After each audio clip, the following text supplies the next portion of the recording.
Thinking we go a little live, a little early. Matt LaFleur arguing about pass interference. That was, by the way. You kidding me? Taking the delay game. Oh, there you go.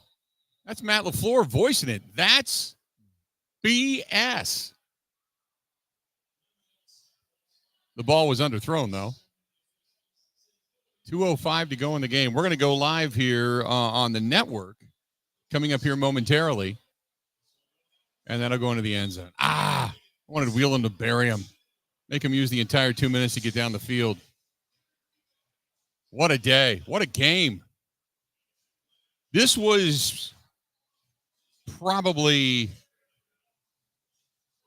the most complete game that the Packers have played all season long. That was Tally? Hell yeah. Or Taley? That was pass interference. Hell yeah. 100%. Watson was mugged. But it was kind of one of those, we want to get this thing over with call, which sucks. Be perfectly honest with you. We got a minute, and then we go live in the network, my friends. Packers are killing them in just about every category. 388 to 345, almost 400 yards of total offense. Packers have punted the ball 4 times, though. 7 penalties for 44 yards. 5 of those were four or 5 of those were pre-snap penalties. Well, Miami's actually beating them in time of possession, 31:08 to 26:56. Packers are 5 of 11 on third down. Miami's 4 of 12. Packers have not. First half of this ball game, they played extremely well. Packers didn't run the ball nearly as well in the second half of this game, though. Josh Jacobs, 19 carries, 43 yards. But Jacobs out of the backfield, 4 catches, 74 yards. Boom. He's a beast. Here we go. 158. Go. 319. 319. This is the Green and Gold Postgame Show on the Wisconsin Sports Zone Radio Network. How we looking? That's probably the most complete game, complimentary football that the Packers have played all season long. How do you miss the pass interference here at the end of the game on Christian Watson? I have no idea. No idea. That was not a good ball. He had Christian Watson in stride, where Christian Watson had to lay out for it and make the big catch earlier in this ball game. But that one, he underthrew it a little bit and missed him. But that being said, I mean, it was still pass interference. Welcome into the program. Packers currently leading the Miami Dolphins 30-17. This game is all but over. 1:56 left to go in the contest, and the Packers can walk away with their 9th win of the season. They will be 9-3, and they will be heading into the Lions' Den. And next Thursday night, a week from tonight, they will be heading off to take on the Lions to see if they can't get themselves a victory. And if they can, then they draw just within a couple of games of the Lions for the top spot in the division. It's going to be an outside shot for them to win the division, but man, they've got a good opportunity the way they're playing tonight. Remember, it was this time last year at the Thanksgiving game, only that was against the Lions, in which they really kind of put it all together, and that's when they went on their run. We were talking about that all week on the Daily Show, on the Bill Michaels Show. How you doing? And so, this was about that time last year when things started to click for them. Tonight, you got Jordan Love, 2 touchdowns, no picks, quarterback rating of 129.2. He was 21 of 28, 274 yards. I mean, a fantastic day. Tua, he was throwing darts early on. He was gunning it. 32 of 40, 330 yards, 2 touchdowns, a quarterback rating of 117.2 as of right now.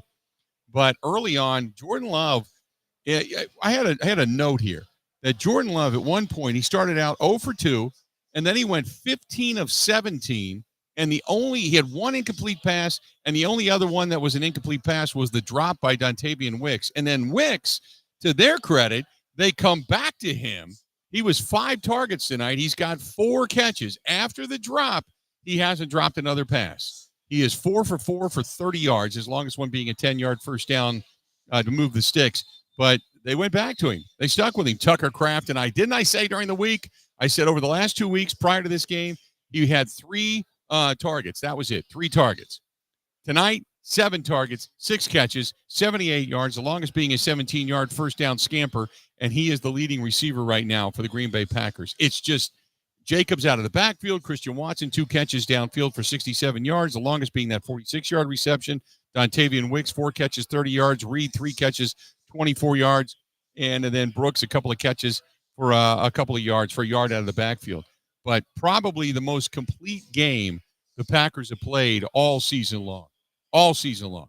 How are we looking, everybody? Hey, by the way, to everybody, to you and yours, your family, your friends, everybody that's gathered tonight, we hope you had an incredibly happy Thanksgiving. And if you are a Packers fan, I'm sure this is the topper for all of that, as the Packers are going to get themselves a win and send the Dolphins, who have won 3 straight coming into this contest and have not given up more than 19 points in the 3 contests prior to this.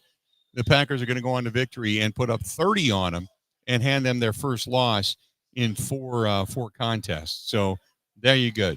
There you go. Good stuff. Tua's trying to at least punch it into the end zone one more time with a minute, just over a minute and counting in this contest. But you take it, man. You take it. Packers playing good. They're playing with enthusiasm.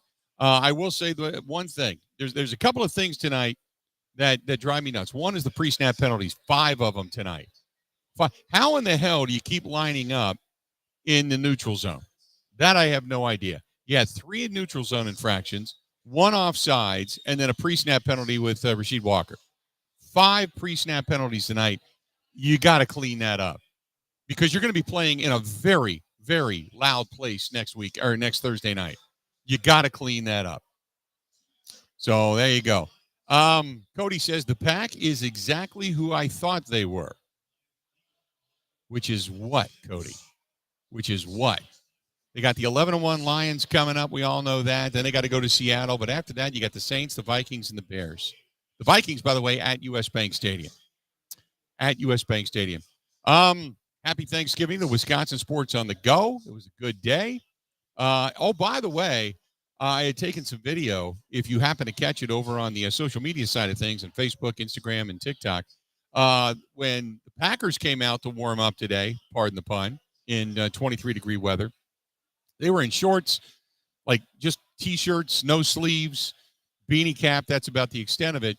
The Dolphins were cold, man. I don't care what anybody says. This is hard to prepare for. It is until you play in it, work in it, live in it, breathe it. I was walking up tonight to the press box, and I had run into the radio engineer for the Miami Dolphins. Now, he's been there. God, he's been there since, I think is when Don Shula was back there. He's been there for quite some time. And he came walking in tonight, and he said, Bill, I've been here on 10 different occasions. And he said, you never get used to this. This is brutal. And I said, well, this isn't even that cold yet. I mean, it's 23 degrees and breezy. And it's official. It is closed out 30-17. The Green Bay Packers get themselves a win. They now go to 9-3 on the season. 9-3 on the season. Let the music play here at Burkle's one block over. And again, welcome into the Green and Gold postgame show. Packers, a complete game tonight. Good to see the Packer. Here goes the music. They're going to crank it up here this evening because there's going to be a lot of happy turducken festers, might be the best way to put it. Hey to everybody over on the live stream, all the cheap seaters. We appreciate you.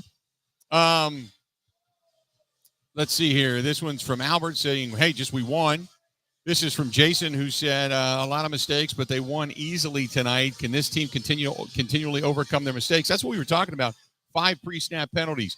Rick writes, Bill, I know they're up, but Jordan Love bouncing up and down way too much, in my humble opinion. There were 3 passes in the first half that were like 6 inches from being intercepted. Let's hope they pull away, and they certainly did.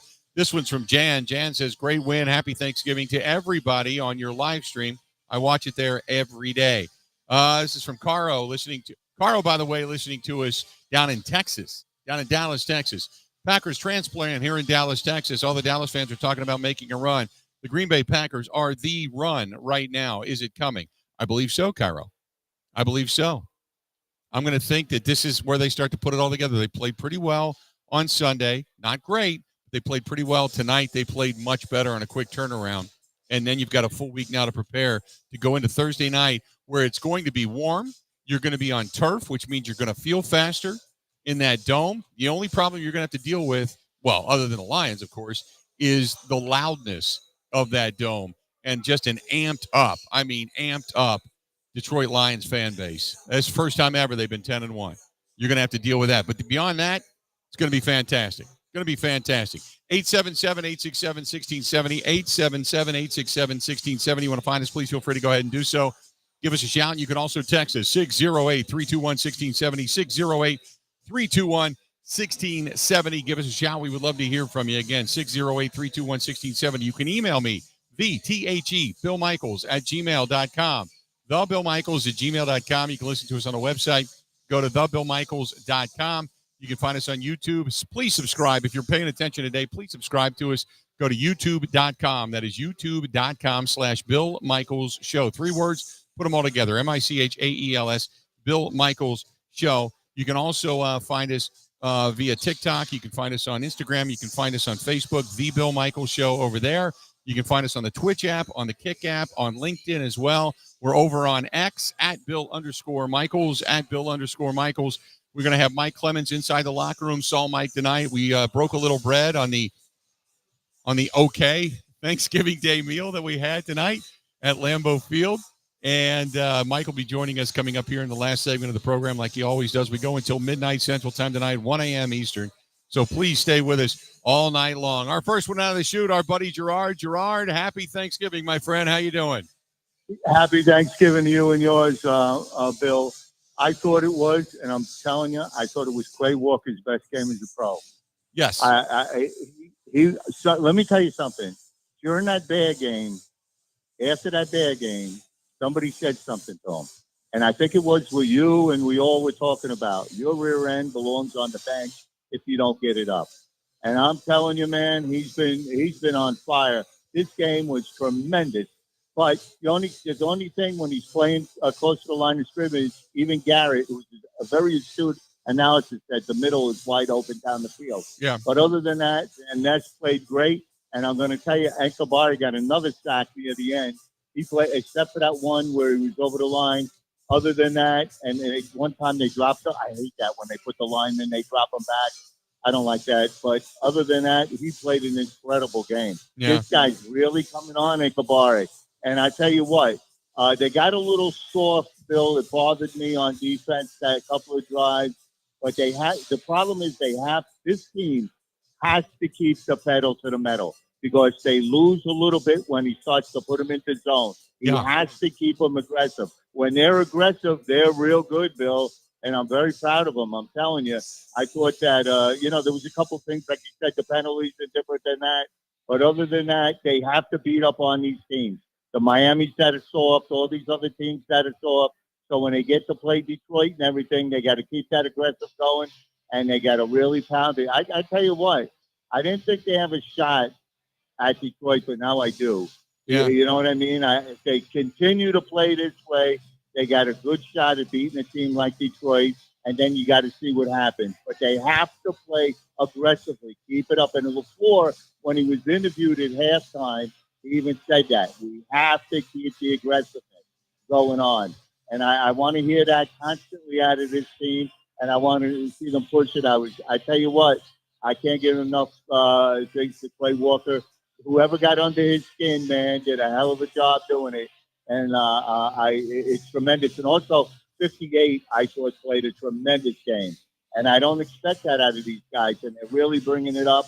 And like I said, against Detroit, they're going to have to clean up the middle of the field because Detroit's going to do all those deep crossing routes and everything else. So they got to be very, they got to try to kill 2 birds with 1 stone, Bill. But like I said, man, I'm very happy with the way they played, and they're keeping it up. And let's keep our fingers crossed, Bill. Well, don't forget, Gerard. It may be the timing of you playing them again, or the Packers playing them again, because Detroit got the hell beat out of them today. Their defensive front's like depleted. They don't have anybody left. Well, Bill, I like that in a way, but I don't want to count on that. Right. I want to count on just beating these teams, whoever they have, and I don't want to say, well, they got some injuries. So all well and good. But what I'm saying is I want to keep this team aggressive and really, really, really bringing it. And like I said, it bothers me when and that goal line stand, Walker was unbelievable on that goal line stand. Yep. I mean, he was. You know, when we give him criticism, and I was ripping him for a long time, when he plays well and he's doing what he's doing, we got to do a 180 and give him all the praise. You know what I mean? Yeah. You gotta, look at things for what they are.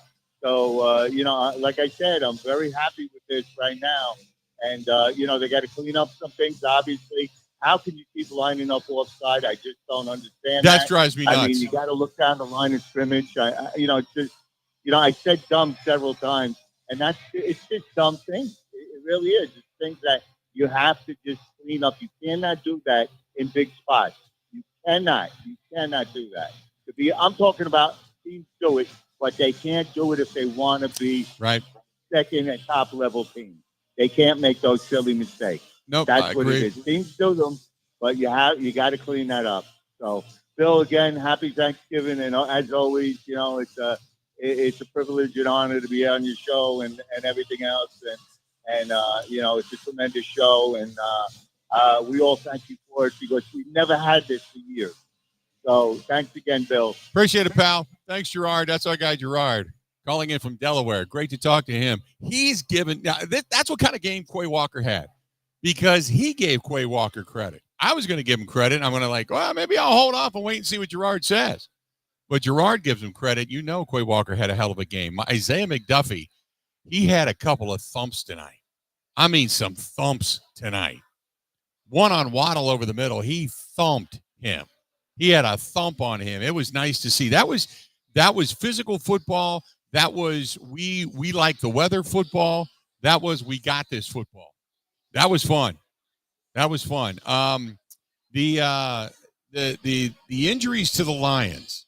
The Lions got beat up today in that game. They were losing guys left and right. They had a couple of defensive ends that ended up getting beat up today too. They've already depleted at the defensive end position anyway. Now, again, like Gerard said, you can't count on that. But sometimes, now Grant Bills during the week, we were talking about this, and I got to give Grant credit. Grant says sometimes, and I agree with it, sometimes it's not who you play, it's when you play them.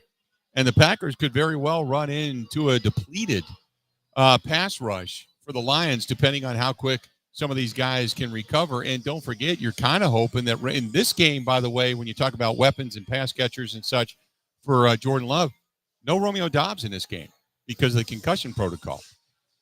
So you're hoping maybe, just maybe, that Doubs comes back in the game against the Lions after having another, kind of week to rest up. Now, he doesn't have until another Sunday, so it's not another 10 days to get ready. But maybe he'll be able to come back by the time next Thursday rolls around. But we'll wait and see, obviously. But I have a lot of confidence in what the Packers are doing. I thought, and I even made a note of this when I tweeted it out earlier tonight. If you follow me on Twitter, @Bill_Michaels, I tweet during the entire game. One of the things that I thought was really solid, Matt LaFleur called a hell of a game tonight. Called a hell of a game. When the Packers came out, got, defensively speaking, in the second half, got the 3 and out. Then right after that, went down and scored. I pretty much thought that was it. That was game. You could have fired off the Wayne Larrabee. There is your dagger at that point. That to me was like the emphatic stamp. I didn't think at that point that they were going to be able to catch the Packers. And then obviously they didn't. But when they came out in the third quarter and McManus, they go down and he kicks the 24-yard field goal. They go up 27-3. I said, that's it. That's it. Even when the Dolphins ended up getting it to 27-11, I really didn't have much concern. When the Packers got that goal line stand, man, that was the turning point in the game. That was that they had already won the game, but that was we will not be denied. That was a little bit of imposing your will, and we haven't seen the Green Bay Packers do that in a long time. Good game tonight by the Green Bay Packers all the way around. Scott says Jordan Love already got his turkey leg that he didn't get last year. Great to see those players hanging out by the turkey as well. And great to see it presented by Leroy Butler. That was cool too, to see Leroy Butler present the turkey legs of those guys. Official numbers are in. When we come back, we'll go through some of the official numbers. We want to get your texts, 608-321-1670, 608-321-1670. Get your phone calls, 877-867-1670. If If you want to find us over on the live stream, you can find us in many different platforms. Go to youtube.com/Bill Michaels Show, youtube.com/Bill Michaels Show. You can also find us on LinkedIn. You can find us on X. You can find us on Twitter. You can find us on TikTok. You can find us all over the place. Watch the program. Listen to the program. You can also text us 608-321-1670. TJ from Palatine, you'll be first out of the chute via the text messages when we come back. Don't go anywhere. The Green Bay Packers get a win 30-17. They ended up knocking off the Miami Dolphins. Dolphins and Tua still winless when the temperature is less than 46 degrees. Stay tuned. We got a whole lot more of the Green and Gold postgame show coming up right after this. Don't go anywhere. This is the Green and Gold postgame show on the Wisconsin Sports Zone Radio Network.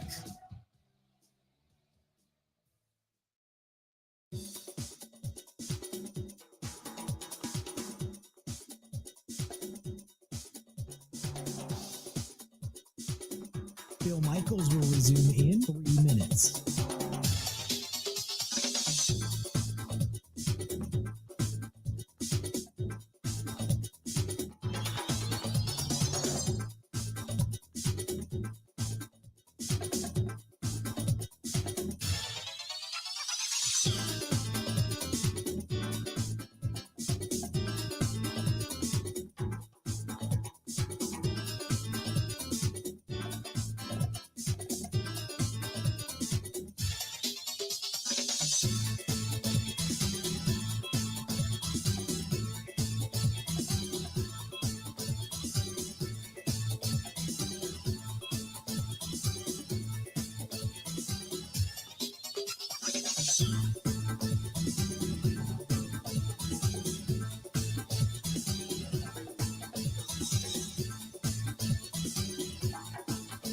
Bill Michaels will resume in 2 minutes.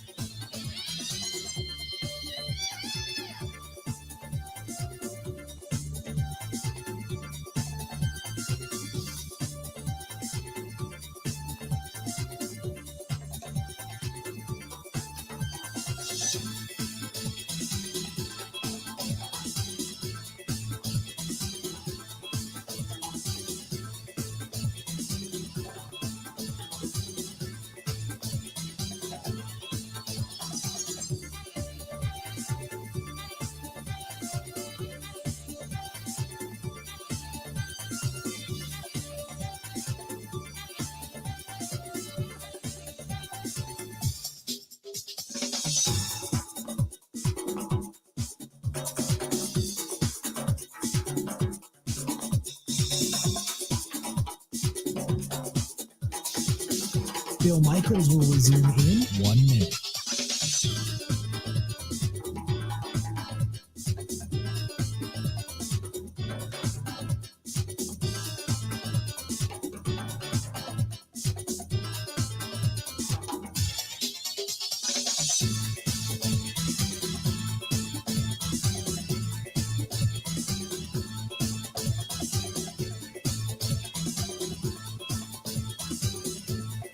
Bill Michaels will resume in 30 seconds.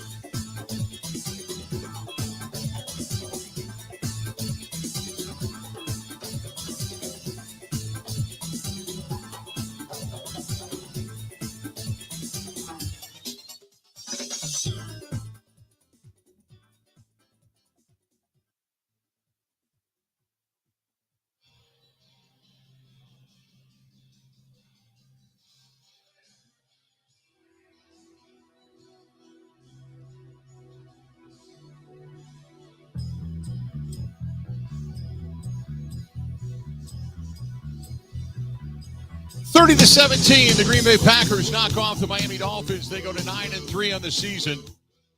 Now the Packers get ready for the dogfight that's going to be over there at Ford Field in Detroit coming up a week from tonight. By the way, same time next week. We're going to go on the air 10:30 up until midnight. So make sure you tune to all these stations, all these platforms to find us. We're going to bring you the Green and Gold postgame show next week. We'll be in studio next week. Mike Clemens is going to be over at Ford Field.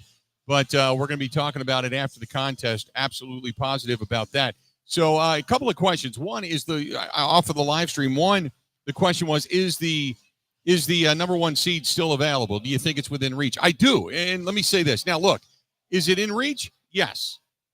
I'll say yes. Is it attainable? What is the percentage? Man, put it this way. You're chasing the Lions right now. You're chasing the Lions. The Green Bay Packers 9-3 on the season. Philadelphia 9-2, depending on what happens with them this weekend. You've got the Lions is sitting at 11-1. You got to beat the Lions next week. If you have any shot at the 1 seed, you got to beat the Lions. Now, right now, you just worry about winning the division. Because if you win the division, you're going to be one of the top 2 teams, most likely, in the NFC. But is the 1 seed still attainable? Yes. Now, think about this. This is what's going on. You got the Eagles on the road taking on the Ravens. Now, the problem with the Eagles is if they go to 9-3, you're 9-3. Remember, the Eagles in a head-to-head, they beat you. So you would have to get the Eagles to take a couple of losses at least to get behind you, because in the head-to-head, the Eagles would have the advantage. Right now, Detroit has the advantage because they beat you head-to-head. So does Minnesota, for that matter. And Minnesota, they would have the advantage because they knocked you off as well. Now, Minnesota's got a pretty tough game coming up. The Cardinals, they're not a pushover. They're sitting at 6-5 going into U.S. Bank Stadium this coming weekend. As a matter of fact, Sunday, it's a noon game on Sunday. The Eagles and the Ravens, one of the better games on the docket coming up on Sunday afternoon. That's a 3:25 game. And that is going to be a big regional game. So if you're going to sit down and hunker down and watch football this weekend, that's going to be one that you're really going to really enjoy watching. That's a titanic battle there. 877-867-1670, 877-867-1670. You want to give us a shout, please feel free. Go ahead and do so. Hit us up over on the text line as well. We got TJ from Palatine said, hey, Bill, it's TJ. Happy Thanksgiving. I thought we played a great game, and I was happy to see Watson really contributed on the offense today. Very, very pleased to see that and bring on the Lions. I think we're going to beat them. The Lions today looked, about as dominant as you can possibly look in the first half of that game against Chicago, and which is a whole other tale. And I don't want to go too deep into this. We can do a little bit more of this on Monday, but how Eberflus still has a job. And as a Packers fan, you hope that he does. You hope that he never gives away that job. They keep him forever. But to then not only to not call a timeout and set your team up for a field goal so you can tie that game up, to not do that, but then in the post-game presser to double down and then to say, yeah, I think we did a really good job. I think we managed that well. He is the biggest horse's ass on the face of the earth. To even come out and say that. That's 2 or 3 times now when he thinks he's just outsmarted everybody when the results have been failure. Just what I guess on one hand, you can come out and say, no, I screwed up, and tell the world what we already know, that you're a moron. And that's like 2 or 3 times now, and therefore you're telling ownership, I'm a moron on 2 or 3 different occasions. You should probably just go ahead and let me go now. What he's doing is saying, no, I would never second guess that, because he's trying to hang on to his job. He's trying to tell management, no, I had reasoning for this. You have to understand where I'm coming from. You have to think of my philosophy on this. You have to understand my mind. I'm a brilliant coach. I'm a good coach. I can do things. I'm outthinking the other guy. When in reality, we all know all you got to do is watch a northbound jackass walking southbound and see where he's at. 877-867-1670, 877-867-1670.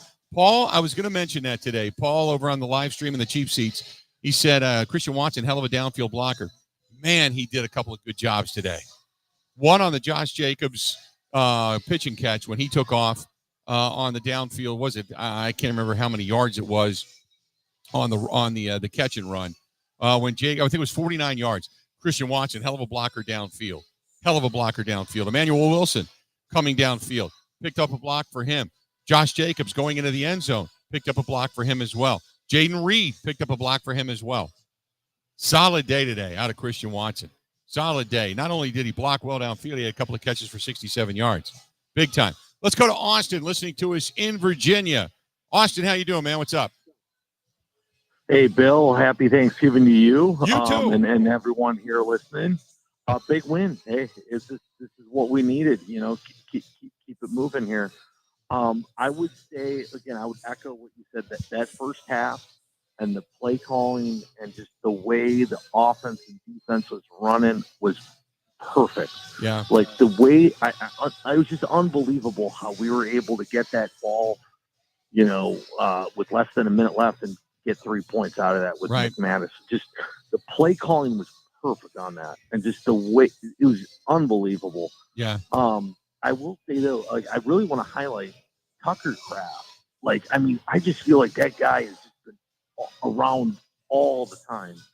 Just, you know, if you know, safety valve, this and that. Like, I mean, I just feel like he's been the glue to this offense and keeping it moving when things have kind of not been perfect. But like, he's just been consistent, and it's just been great to see him just continue to flourish in this offense. I mean, that's the one thing I really realized with this game as well. And like McDuffie, holy cow! I mean, that guy had a heck of a game today. So, you know, I mean, it was, again, I think it was an overall quality win. I mean, I keep looking for that complete game.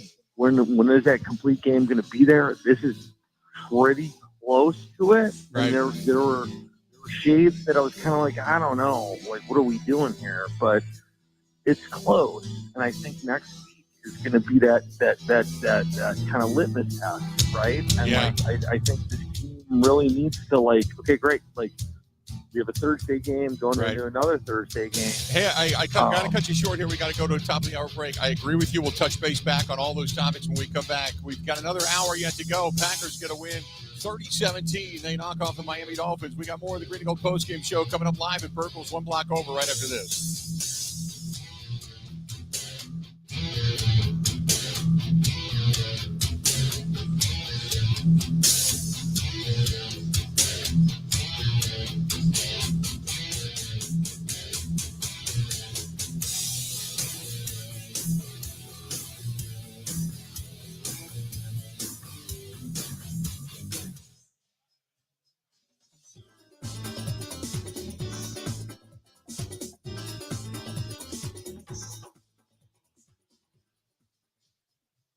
Keep the elements out of your home with Pella Windows and Doors of Wisconsin. We had howling wind coming through. The rooms were freezing. We were very apprehensive about changing them because we were worried about losing the charm of the home. We went with Pella because we knew that they had an amazing reputation. We knew that they were going to have the windows that would look like they'd been there forever, but with all the functionality that a window should have. Order today and get no interest and no payments for 12 months. At Pella Windows and Doors of Wisconsin, we offer a wide range of beautiful wood designs for installation within your unique home.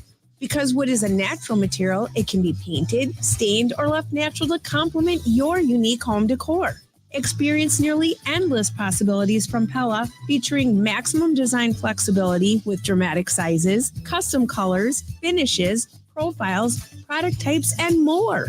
Order today and get no interest and no payments for 12 months. Visit PellaWI.com. Certain restrictions apply. Ends 11/30/2024. Rural Mutual Insurance, keeping Wisconsin strong. You're grateful for all the ways technology can connect us. Unfortunately, there are online scammers who want to take advantage. Malicious viruses, phishing scams, and identity theft are more prevalent than ever. That's why Rural Mutual includes cybersecurity protection as an option on every policy. Rural Mutual Insurance, keeping Wisconsin strong. For nearly 40 years, ABC Wisconsin Apprenticeship has been helping men and women transform themselves into highly skilled trade professionals. These skills are in demand and provide strong wages and benefits for a bright future. If you're a hands-on person who likes the feeling when you get projects done, apprenticeship could be for you. Go to buildyourcareerwi.org or just search online for ABC of Wisconsin. 158, go! 319, 399, touch! This is the Green and Gold postgame show on the Wisconsin Sports Zone Radio Network. Welcome in, one and all, to everybody out there on the network, everybody that's paying attention to us, listening to us, watching us, texting us, calling in, whatever it happens to be. Happy Thanksgiving. It's a little happier, and things, all the leftovers, taste a little better when the Green Bay Packers get themselves a win. 30-17, they knock off the Dolphins. They go to 9-3 in the season. Now they take on the 11-1 Detroit Lions over at Ford Field next Thursday night. next Thursday night, and that is going to be the real telltale sign as to where these Green Bay Packers are. Earlier today, the Lions, they were pretty much taken to the brink. They ended up getting the win, don't get me wrong, 23-20. They knocked off the Bears, but in that contest, they were up 16-0 at half. And then they put in another touchdown up on the board in the third quarter, and they were dominating. I mean, they were just dominating. It was 16-7 after the Bears had scored, 23-7 after the Lions went into the end zone. Then after that, Keenan Allen gets a 9-yard pass from Caleb Williams to make it 23-13. After that, Moore goes in for 31 yards from Caleb Williams to make it 23-20. The Bears were driving.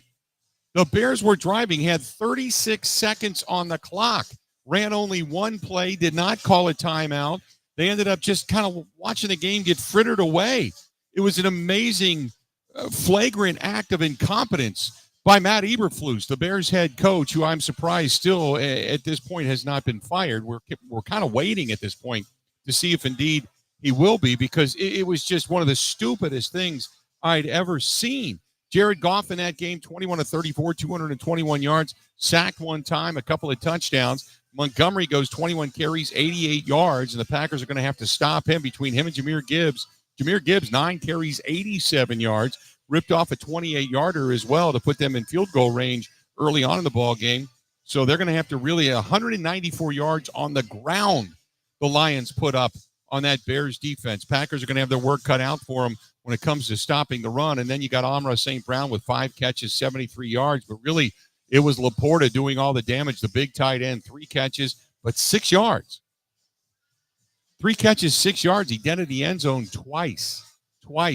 He was the go-to guy when they needed him. The big body down there in the red zone, and he was able to get into the end zone, and that was just enough. Swift, 11 carries, 39 yards for the Bears, and Caleb Williams, 20 of 39, 256 yards. He was sacked 5 times in that ball game, pressured 9 times total, but threw 3 touchdowns, and the longest being a 31-yard touchdown pass on the day. And then he had a 97.8 quarterback rating. But the Bears just could not stop the run to save their life, and that's going to be something that the Packers are going to have to concentrate on going into this contest this coming weekend. You've got just a thumper in Isaiah McDuffie tonight, who really kind of stood out when you start to look at the Green Bay Packers and what they did, and you look at some of the defensive statistics. And tonight, McDuffie, 10 tackles. He had the 1 tackle for loss. He had a pass defended. He forced a fumble. He was putting pressure on the quarterback today. Quay Walker, 10 tackles, but he had another sack. He had a couple of quarterback hurries along the way. He had 2 tackles behind the line of scrimmage, and he dropped back into coverage 3 or 4 times to the point where he actually deterred Tua Tagovailoa from throwing the ball in his direction. Xavier McKinney, 9 tackles today. You also had Ngabari, who had a sack today for a 9-yard loss and another quarterback hurry. Lucas Van Ness got to the quarterback. He had a couple of tackles today, one of them being the sack today. They had 5 sacks on Tua today. They were bringing pressure. And when they're going with a straight 4-man rush, when they could collapse the pocket and force Tua up, it was the spin move and between Lucas Van Ness and Ngabari, Rashawn Gary, the guys in the middle, they were able to bring him down or at least force bad throws. But the 4-man rush, they gave him a lot of time most of the time. They weren't getting it done consistently. It was when they were stunting. It's when they were bringing blitz pressure. That's when they were getting it done. That's when they were playing better football and complementary football as far as the defensive side of the football goes. 877-867-1670. Drew says, what did you think of Van Ness tonight? I'm telling you, man, it was – I thought he played extremely well. It was – he was able to set the edge. He was able to give you some pressure, and he was just there. He was pesky. That might be the best way to put it. He was pesky. Thomas, the defense held Miami to 17 points. True. And they'd been scoring over 25 for the 3 games coming into this contest. Here's one thing that I will say is a little bit concerning for the Green Bay Packers. Think about this now real fast. The Packers in the first half of this ball game had 102 yards on the ground. They rushed the ball for 102 yards in this contest in the first half. In the second half of this game, They ran the ball for a total of 12 yards. 12 yards. That was it. I thought this was going to be a 150, 160-yard rushing game for the Packers. Now, remember, coming into the contest in 5 straight games, the Dolphins had not given up 100 total rushing yards in the total of those 5 games. And then they gave up damn near 100 in the first half tonight. And then after that, they shut it down. They only gave up 12 rushing yards the rest of the evening. So that's the only area of concern because they were able to figure out the Packers' run game. I thought the first half, brilliant play calling by Matt LaFleur tonight. Second half, I thought they got a little too conservative for my taste. Little too many punts, too many 3-and-outs, some pre-snap penalties, things like that. If they clean up the pre-snap penalties, if they clean that up and stay aggressive, I think this team can beat anybody. It's the same feeling I had coming out of the Thanksgiving Day game last year when they knocked off the Lions. And the Lions score in that game was nowhere. It looked so much closer than it actually was because the Packers went in and just imposed their will in the first half of that ball game. They're going to need to do that for four full quarters coming up over there at Ford Field, coming up on Thursday night next week. 877-867-1670, 877-867-1670. Give us a heads up. We'd love to hear from you. If you got an opinion on the game, if we want to get all your takes tonight on the ball game. 877-867-1670. This is from Marv. Marv says, hey, guys, the run game was great in the first half. What the hell happened? Why did LaFleur get away from it? I don't know that he got away from it. I think that it's just they started really kind of pressing at the line of scrimmage, and they were kind of sitting back, and they were just able to kind of slow down the run game. There was a couple of missteps. They had a couple of missed blocks. They put themselves in some passing downs. And the other thing was, for the Packers, they weren't putting themselves in good first and second down position. Therefore, they weren't running the ball nearly as much, even on third down. Because on third and short, they were able to go to Josh Jacobs. They were able to go to Emmanuel Wilson, and they were able to pick up those first downs. In the second half, they were in down and distance situations where they were throwing the ball a lot more. 877-867-1670. Find us again, 877-867-1670. Let's see here. We'll go to the third quarter, for example. The third quarter of this ball game tonight, because the Packers played the first half of this game was spectacular. Packers, when they get the ball back, they go to Josh Jacobs. He ends up picking up 3 yards. And after that, they went to Jacobs up the middle, only gained a yard. Then they had to throw the ball. They picked up a first down.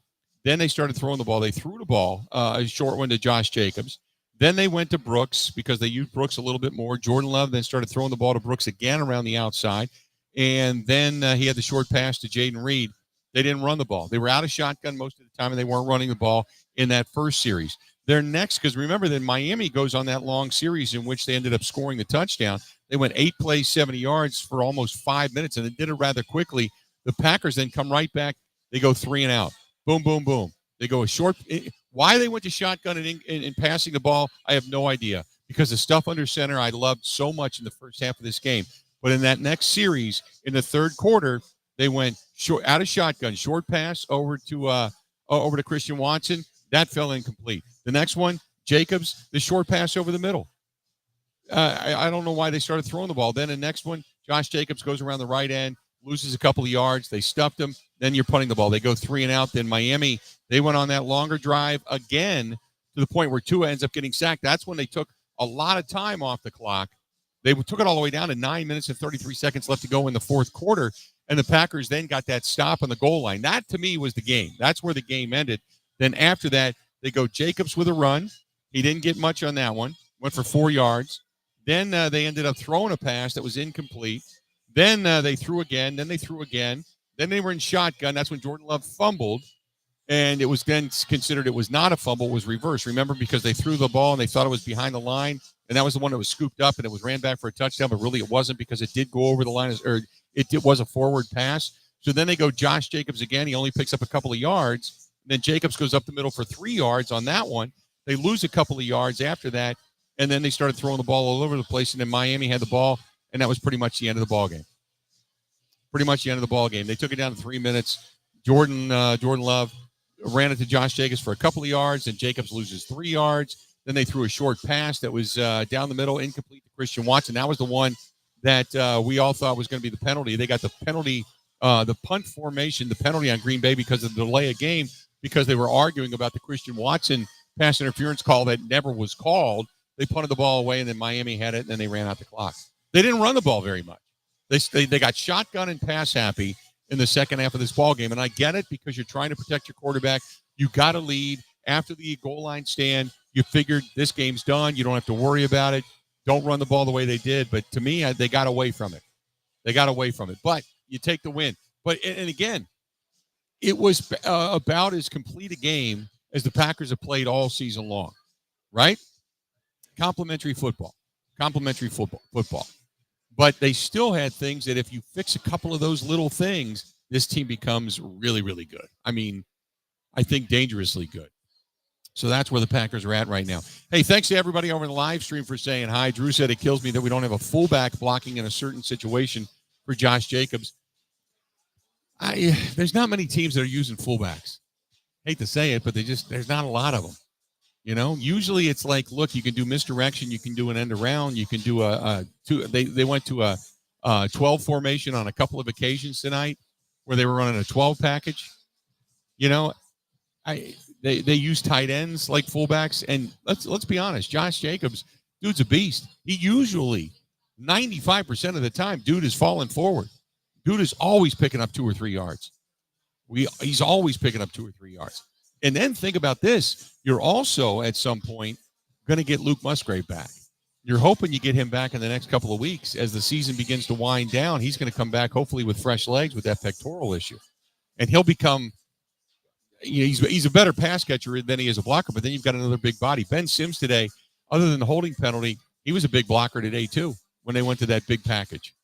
So if you get rid of the mental mistakes, if you get rid of some of the pre-snap stuff, specifically defensively to where you're keeping yourself on the field a little bit more than you probably should have, you can really be a dangerous team to deal with. All right, we're broadcasting live at Burkle's, one block over. It is filling up in here as Packers fans who probably have already had their fill of the turkey and the dressing or stuffing, whatever you want to call it, and the pies and all that kind of stuff.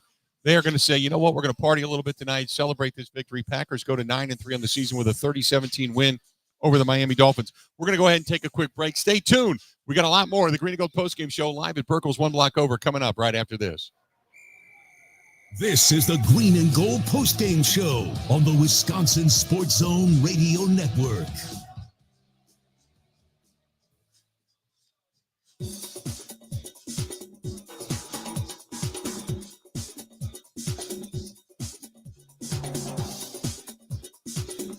Bill Michaels will resume in 3 minutes.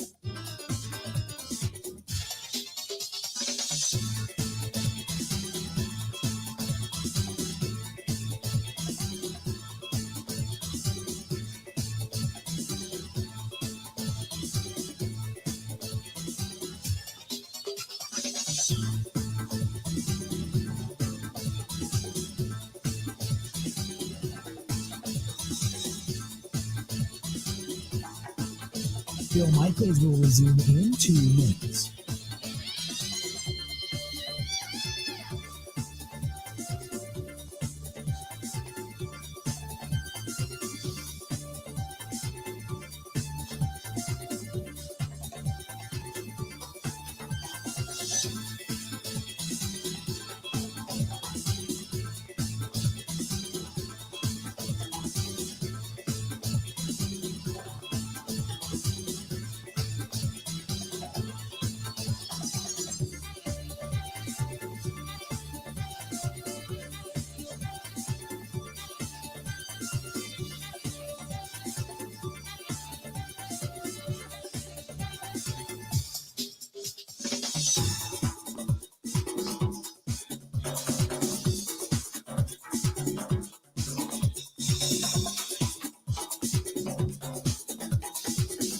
Bill Michaels will resume in 1 minute.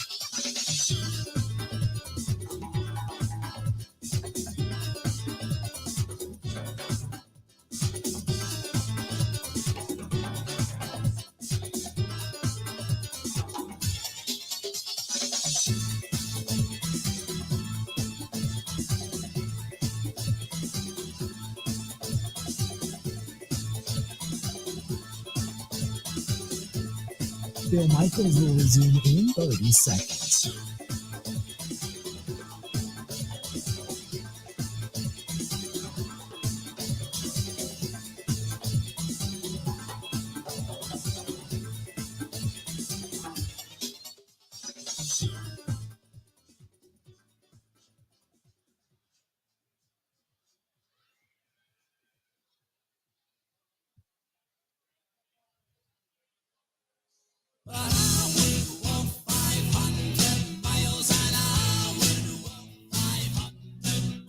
.30-17, the Green Bay Packers, they get a win. They go to 9-3 on the season, and they are now heading over to Detroit. They're going to be taking on the Lions next Thursday night and trying to climb back into the top spot into the NFC North. They send the Dolphins home with yet another loss in temperatures 40 or below. But the Packers, all they care about right now is cleaning up some of the things that they need to, such as the pre-snap penalties and such. And who knows what can happen over there this coming Thursday night. And remember, I mean, the Bears put them on the ropes in the second half of that ball game. The Bears were solid, and the Packers, the Packers were only a few self-inflicted wounds away from maybe getting themselves a win against the Lions the last time the Lions were here. So I don't think it's out of the realm of possibility that the Packers could go into Detroit and get themselves a win. And if the Packers have any shot at getting back to the top spot in the NFC North, they have to get a win. There is no choice there. So they have to. Got a couple of emails, and this one's from Trent listening to us in Birmingham, Alabama. Unit, if you had to bet on a team going deeper into the postseason right now, who would it be? The Lions, the Eagles, or the Packers? That's Trent in Birmingham, Alabama. Trent, it depends on where it's played. I still think that the Lions, because the Lions can run the ball, I think they're the best team right now in the NFC. I just do. And I hate to say that because I think the Packers are closing the gap. The thing about the Eagles, they play outdoors.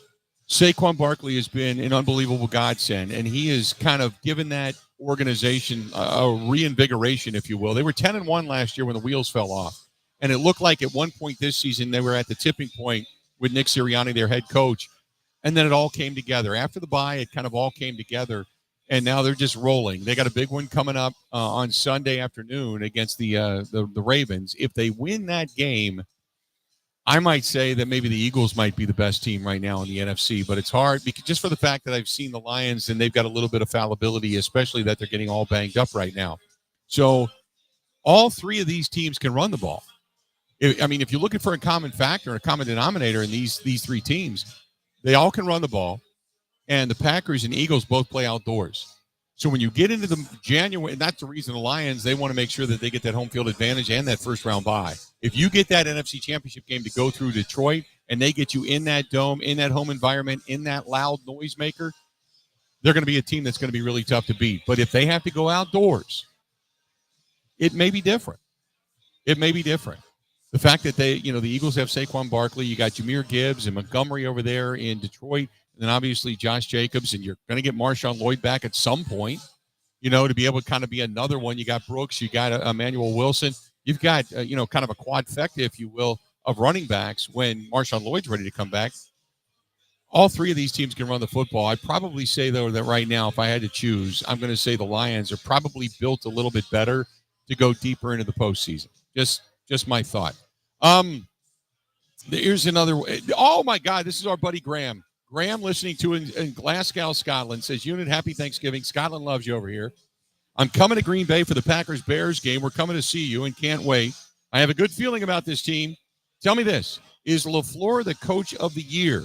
He won with Willis and schemed this team incredibly. And if not, who do you think would be the coach of the year? Graham over there in Scotland. Graham, first of all, always great to hear from you. Happy Thanksgiving to everybody there as well. But more so, we can't wait to see you when you come over here.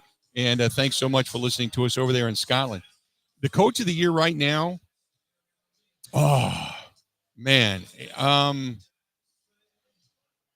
There's probably a couple of them that you could start to look at. If LaFleur beats Dan Campbell and then beats O'Connell over there in Minnesota and claims the top spot in the NFC North, I would say it would probably be Matt LaFleur, or depending on what happens, because right now you've got the Pittsburgh Steelers leading their division at 8-3, and they did it with Justin Fields and with Russell Wilson. Their bad loss is going into Cleveland in that snow globe game and getting beat there. You could probably say Mike Tomlin. You could probably look at Mike Tomlin right now as the coach of the year. There's a couple of them, though. I mean, God, you know, Andy Reid, he's not going to win it. But Andy Reid, let's be honest. I mean, he's had an incredible season this year, right? Andy Reid's just, again, they're sitting at 10-1. They're winning all these one-score games, and they're doing it somewhat depleted, right? They don't have the same level of talent that they've had in the past, but they keep on winning. The other guy that I'd have to look at, do you look at Sean McDermott? They lose Stephon Diggs. Von Miller was not playing for a good portion of the season because he was suspended, defensively speaking. And look at where Buffalo is right now. And Buffalo has been able to win, and they're the only blemish on the Kansas City docket. I think those 3 or 4 guys, you know, now if Dan Campbell, obviously, if the Lions go on to win and say they only lose 2 games on the season, then Dan Campbell's probably going to get the nod, right? But, man, you're right in the fact that, you know, he had to kind of change things up when Malik Willis came in for those 2 games, and he's still able to win with the backup quarterback. So you got 4 or 5 good candidates there right now. 877-867-1670, 877-867-1670. Let's see here. Let's go to Alan, listening to us in Milwaukee. Alan, how you doing today, man? What's going on? Hey, Bill. Good to talk to you again. I think this was one of the most complete games since the Arizona games, and that's saying a lot.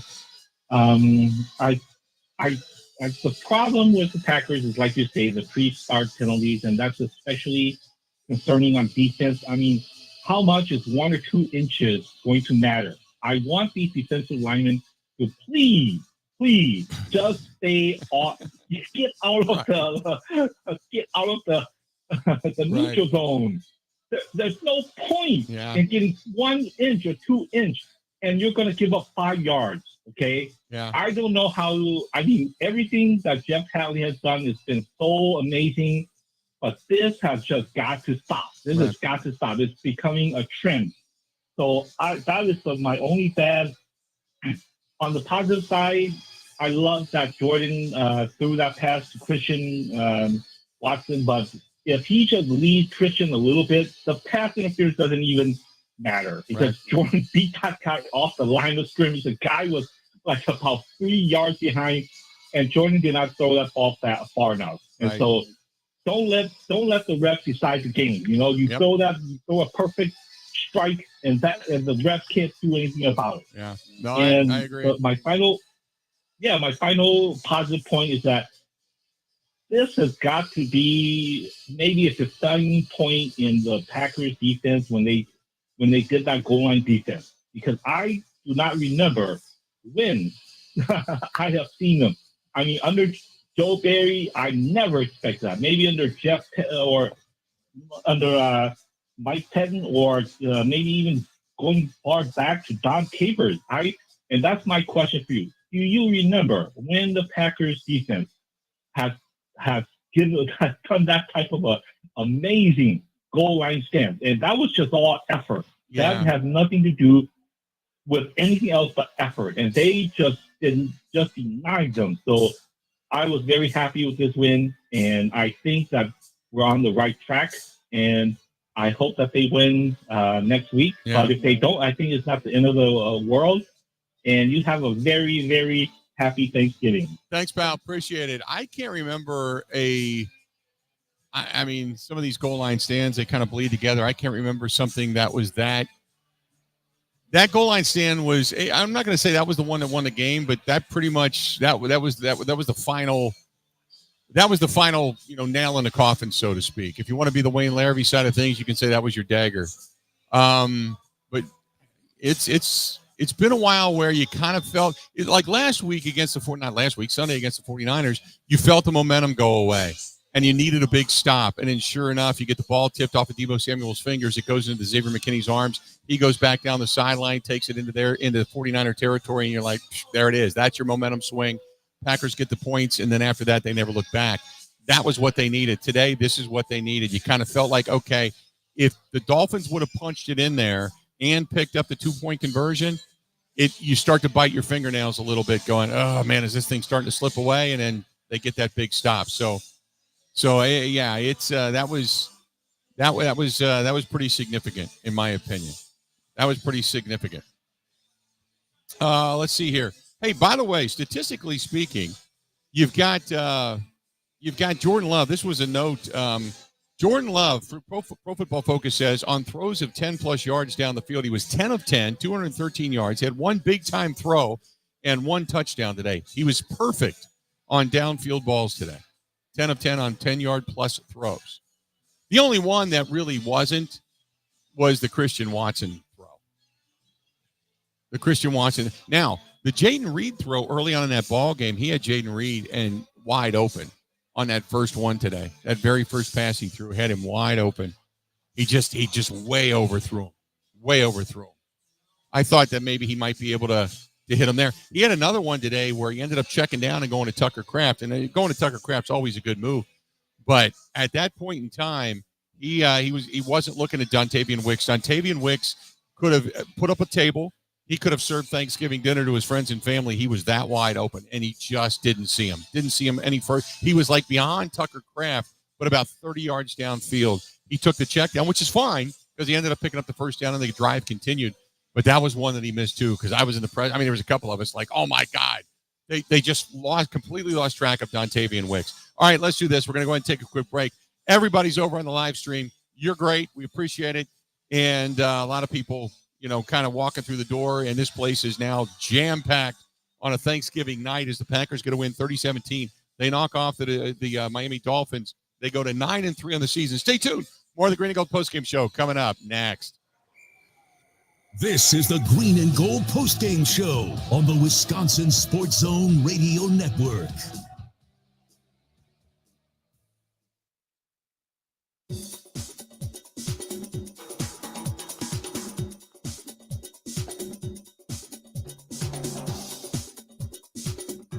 Bill Michaels will resume in 5 minutes.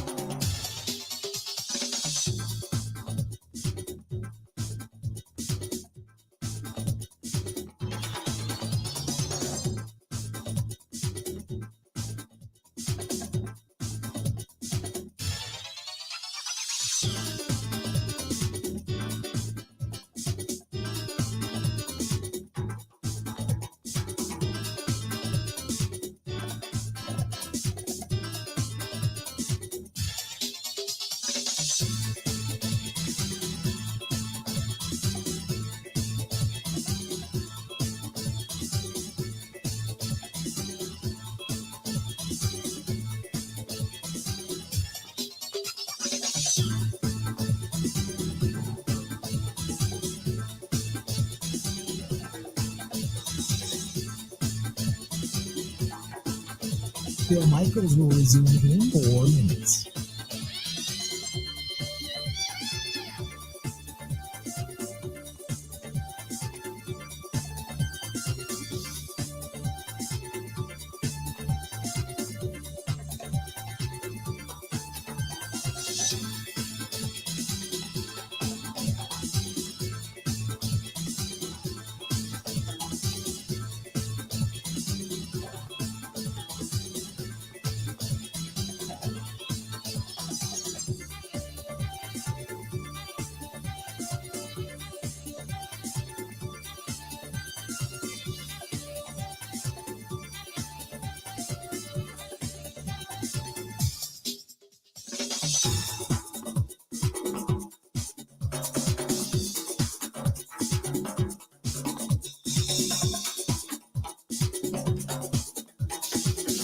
Bill Michaels will resume in 3 minutes.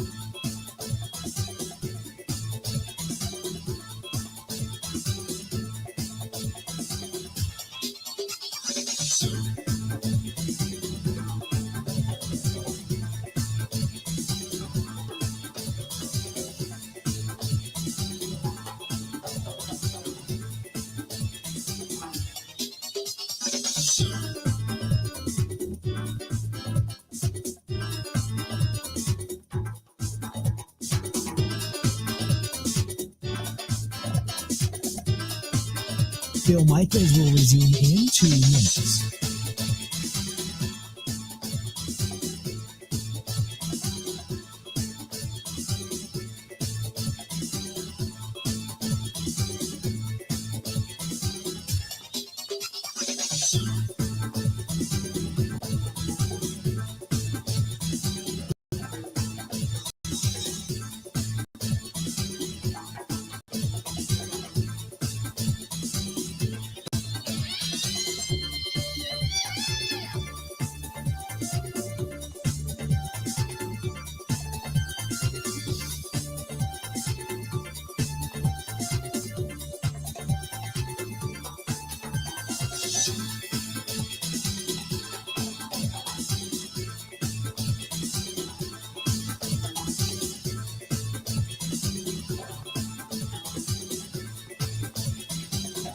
Bill Michaels will resume in 1 minute.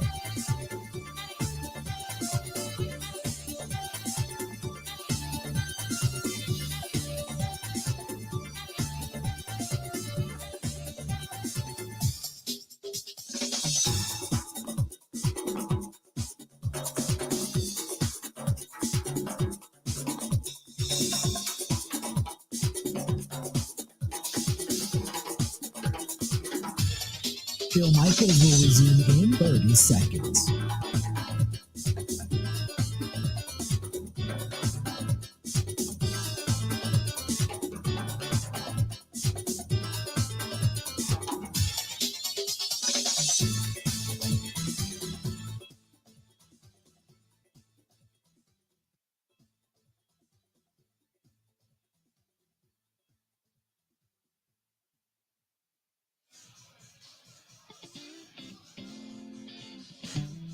Welcome back. Glad to have you. The Green Bay Packers get a 30-17 win. It's the Green and Gold Postgame Show. We are live. We are at Burkle's, one block over, packed house tonight after Thanksgiving. Your feast and then a Packers win, and now you get a little bit, kind of an after party going on here, and then you get ready for a week from tonight. I want to go back to Ryan, right, real quick. We're going to hear from Matt LaFleur coming up here in just a second. But Ryan said being too critical because they didn't have to run the ball in the second half.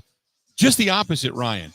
You do want to run the ball in the second half. You want to eat the clock. You've got a big lead. You want to grind on them. You want to impose your will at that point. And for whatever reason, they got pass happy out of shotgun. They didn't really need to do that too much. Now, granted, the Dolphins made a concerted effort to try to shut down Josh Jacobs. But when you run in the first half of a ball game for over 100 yards, when you pick up 102 yards in the first half and you only run for 12, I mean, I can see if you only run for, say, 30 in the second half or 40 in the second half. But for 12? When the majority of the time you're in shotgun and you're throwing the ball, to me, it was just a little bit much. But you know what? Hey, look, I agree with you. A win's a win. You got to be happy with it because this was probably, and they're trending in the right direction. This is more of a complete game than I think they've played all season long. So if you're going to get hot, I always say, to win a championship, you got to be good, you got to be healthy, you got to be hot, and you got to be lucky. And you're starting to get hot. You're starting to see things come together. That's all positive. It's just the things you need to clean up. If you're going to beat the best of the best, let's be honest. If you're going to beat the Eagles, if you're going to beat the Lions, if you're going to beat the Vikings, if you're going to beat those teams, you can't make mistakes, and you got to be firing on all cylinders. Correct? Let's do this. Matt LaFleur talking to the media. Let's take a listen to what he had to say.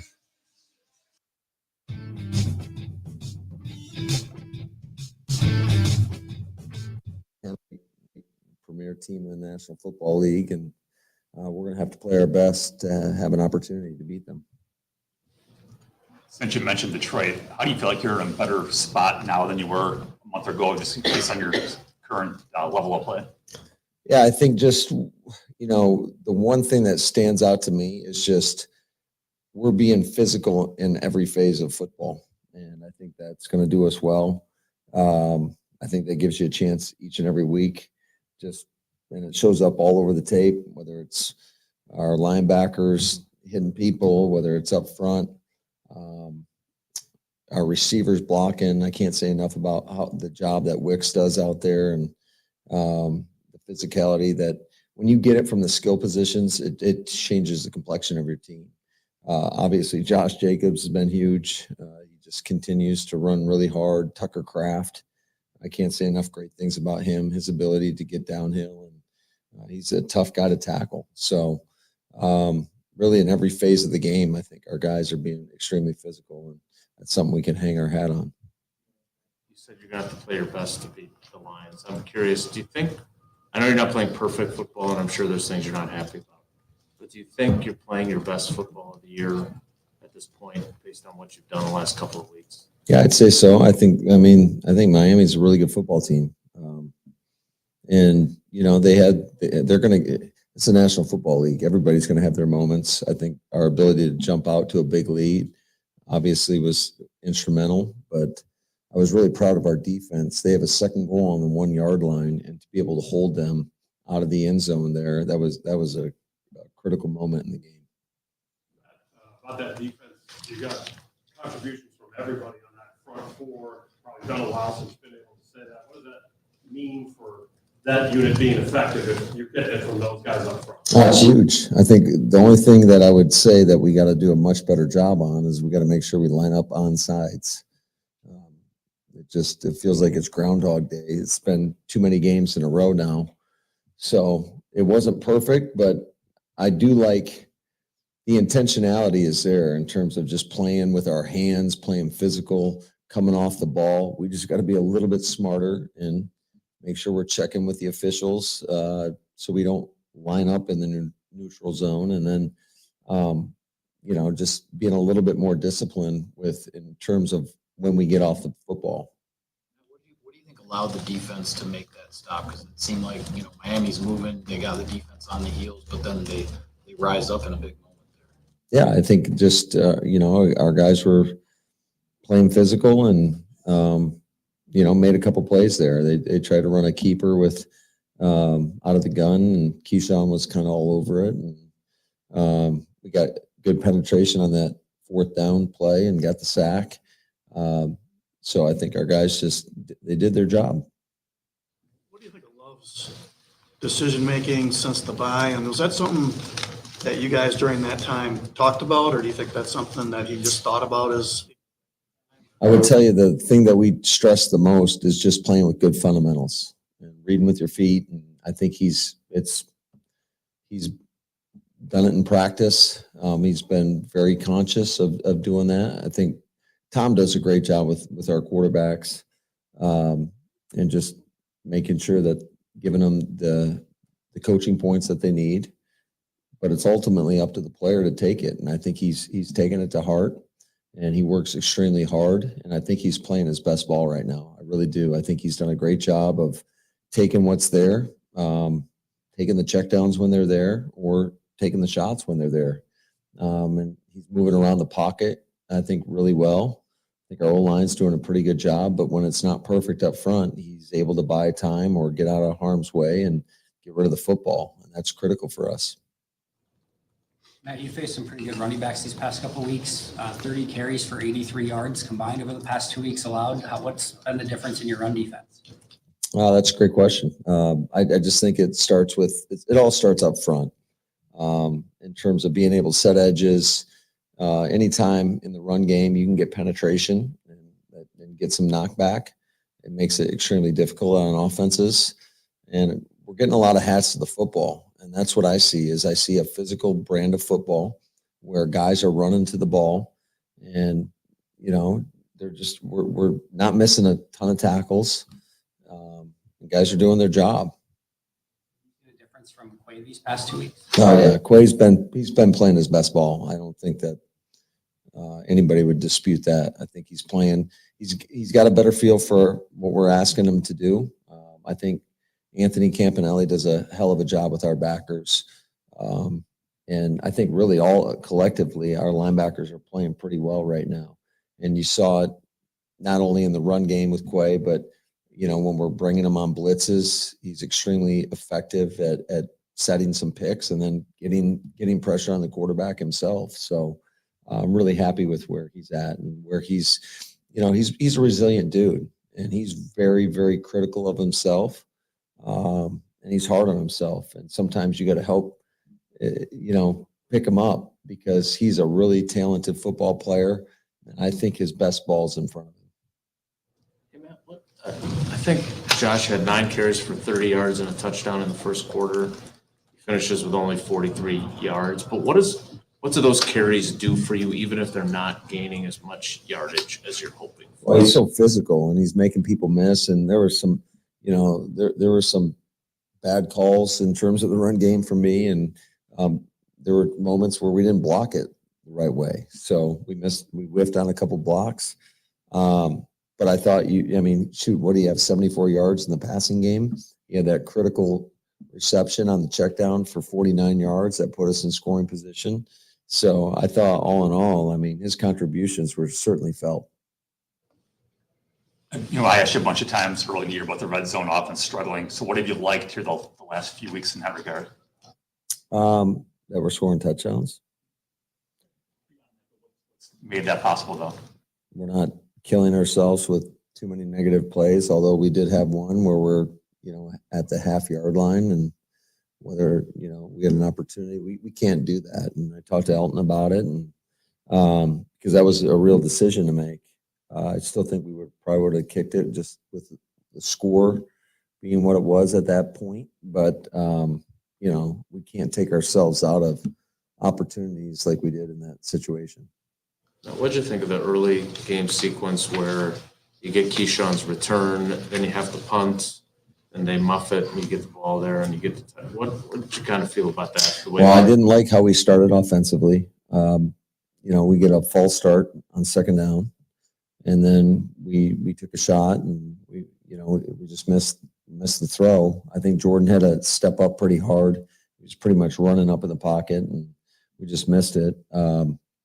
So that was not the ideal start, but luckily, they muff a punt, and Scooter makes the play. And Scooter was playing with a heavy heart today. He had a little tragedy in his personal life, and certainly appreciate his contributions and him being out there for his teammates. And it was cool for him.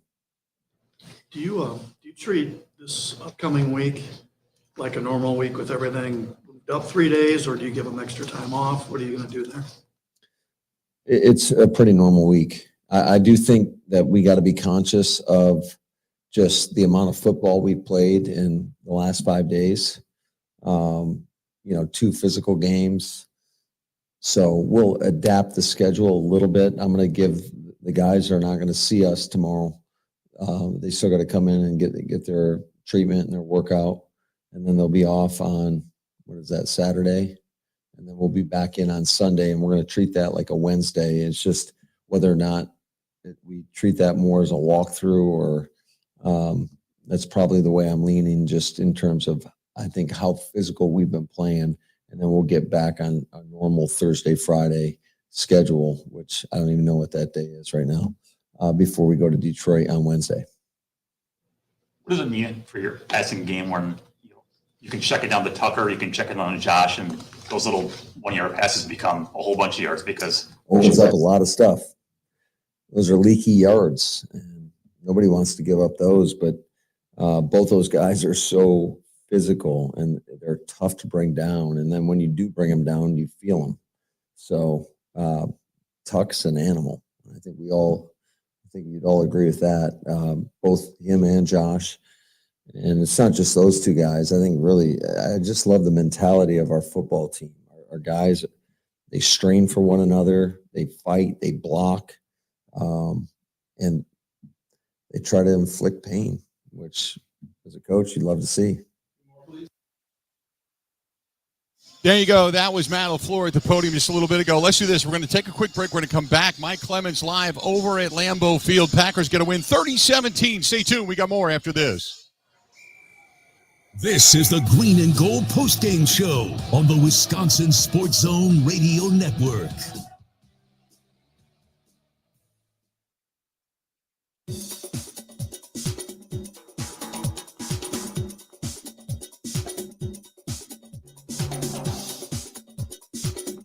Bill Michaels will resume in 3 minutes.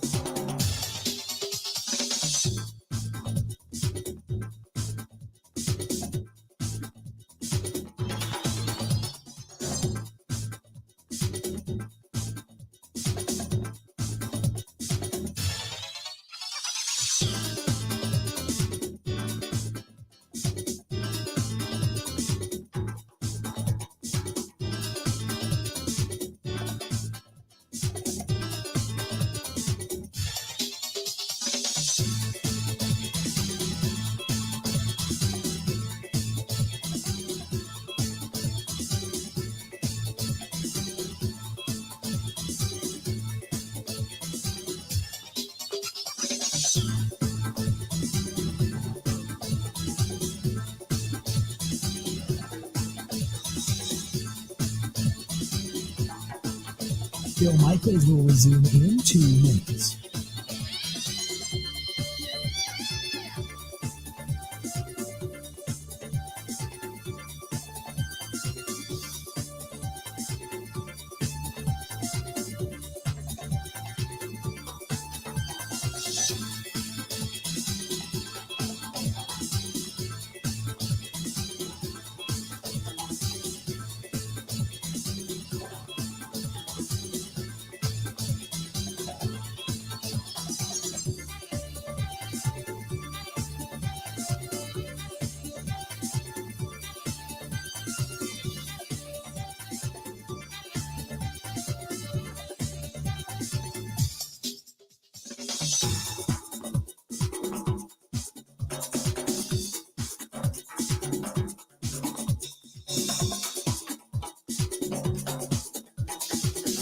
Bill Michaels will resume in 1 minute.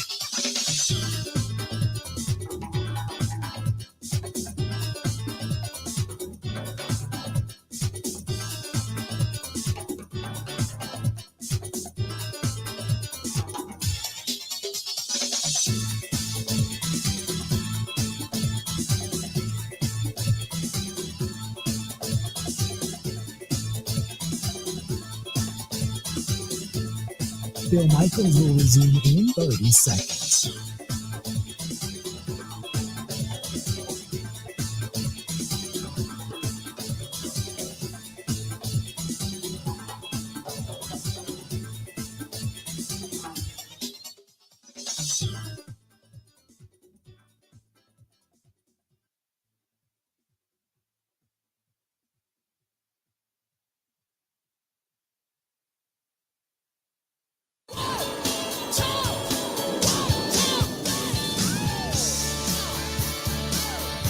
Welcome back to the program. We're glad to have you. Now let's go over to Lambeau Field. Mike Clemens is standing by where he just came out fresh out of the Packers locker room on a quick turnaround. Mike, they got to be pretty happy. That was a pretty dominating performance overall.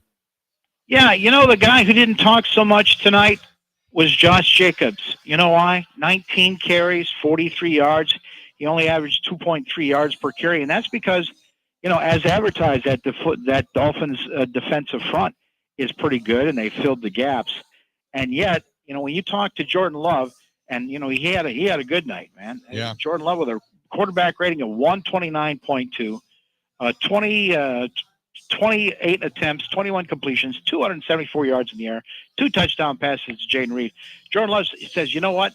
When you build a 24-3 lead at halftime, that's because of the run game.